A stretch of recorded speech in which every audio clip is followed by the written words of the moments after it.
Okay, Shanika, getting started with our headlines here. The man charged with planting pipe bombs at the RNC and the DNC headquarters the night before the 2021 January 6th attacks is arguing that he shouldn't be facing these charges. He's asking a judge to drop the charges against him. Here's why.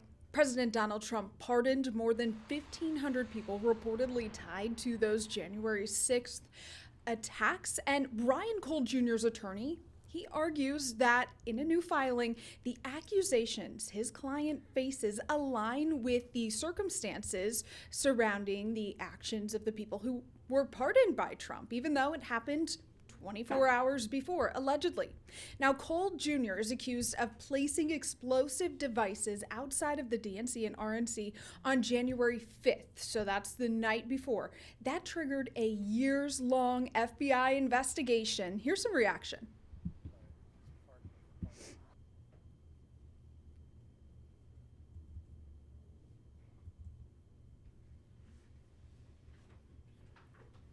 Now, the White House tells us that the pipe bombs were placed on January 5th. The pardon pertained to events at or near the Capitol on the 6th, though, the next day. And clearly, this does not cover the scenario that Cole Jr. finds himself accused of being in, Shanika. But man, the investigation here.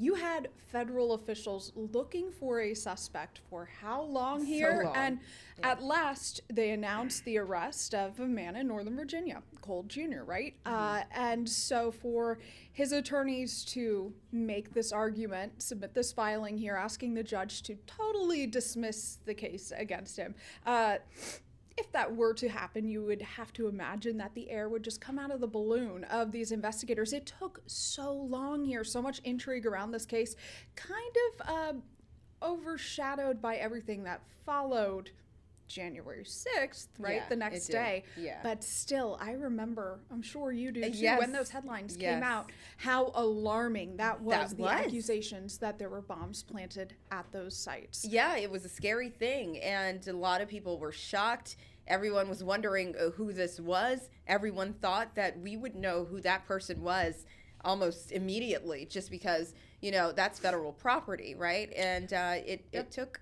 a long time. It was almost like a movie, really. Yeah, truly. It was Yeah. a saga to follow, and certainly murky legality there Yeah. if he hasn't entered a guilty plea or been convicted here. They're saying, hey, the pardon should apply to him as well. So interesting. It will be interesting to follow. We'll be Yes. keeping up with the latest Yes, of there. course. You can, But, yeah. you know, follow us on dcnewsnow.com. Continue to watch, and we will have those updates. Let's talk about some shocking video from a shootout in Southeast DC. That's in the Hill East neighborhood. At least 91 shots were fired. School windows and multiple cars were hit with bullets, one even entering a home and hitting the frame of a child's bunk bed. And here's what we know. So police say, again, at least 91 bullets were fired, tearing holes through car windows, school windows, and into a nearby home. And according to police, 4 suspects entered Kane's Way and, quote, recklessly and unlawfully discharged an undetermined firearm multiple times at multiple locations within a city block. They filed in an unknown, or they fled rather, in an unknown direction, and no physical injuries were reported. This is not the first time something like this has happened in the neighborhood, and people who live in this area, they're just frustrated. Take a listen. Nobody wants to think that anything like that's going to happen in their neighborhood. Like a bunk bed was, like, how anybody wasn't hurt is completely beyond me. I guess my question is, for the police actually bring someone to justice, will it take a homicide? Like, will someone have to die in order for this to happen? Yeah, and lots of people are questioning that same thing, right? So the community, they're just planning to hold a community safety walk and meeting. And yeah, hopefully they will get answers. Shanika, That is so scary. It is. It truly is. And I can tell you, covering cases like this, we have both seen it in problem areas where crime is high.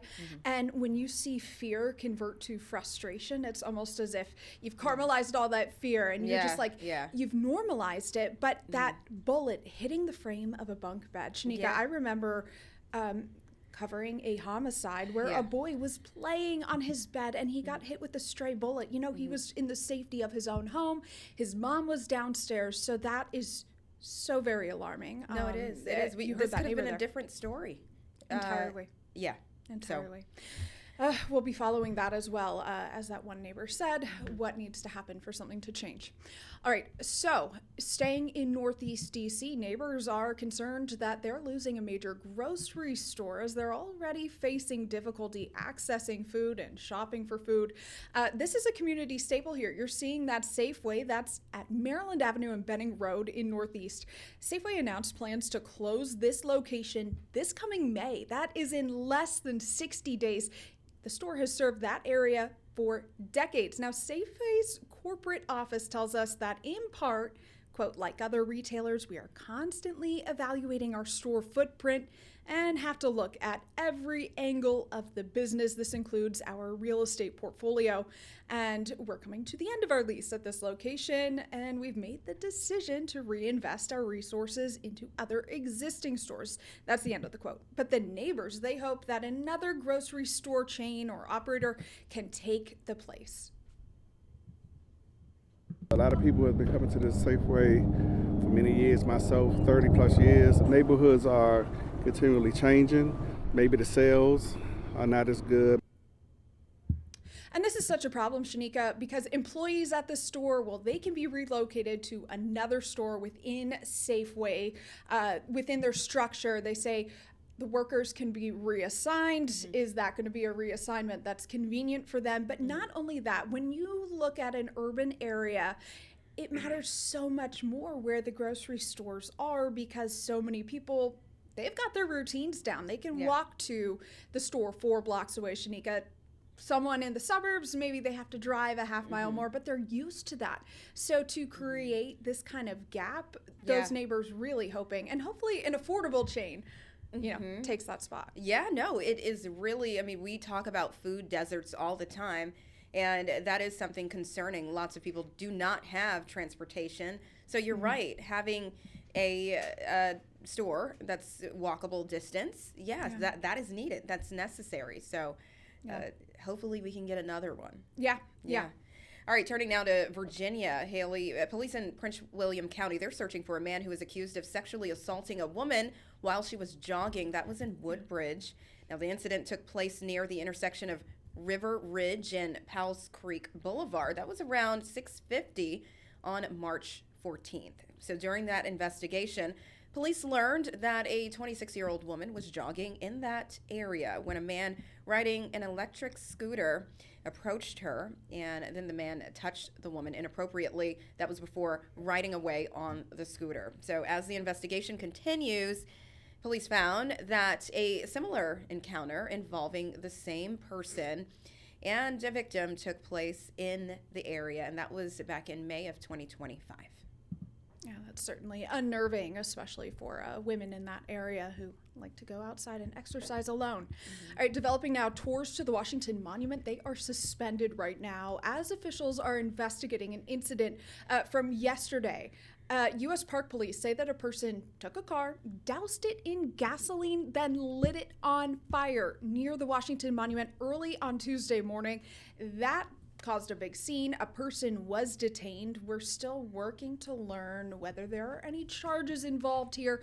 Fortunately, no one here, Shanika, was hurt and no other property was damaged or destroyed. But certainly that is really something. The Washington Monument, a vehicle on fire and seemingly done with some intent there. So we're going to get you guys the latest, keep you up to speed as we learn more. But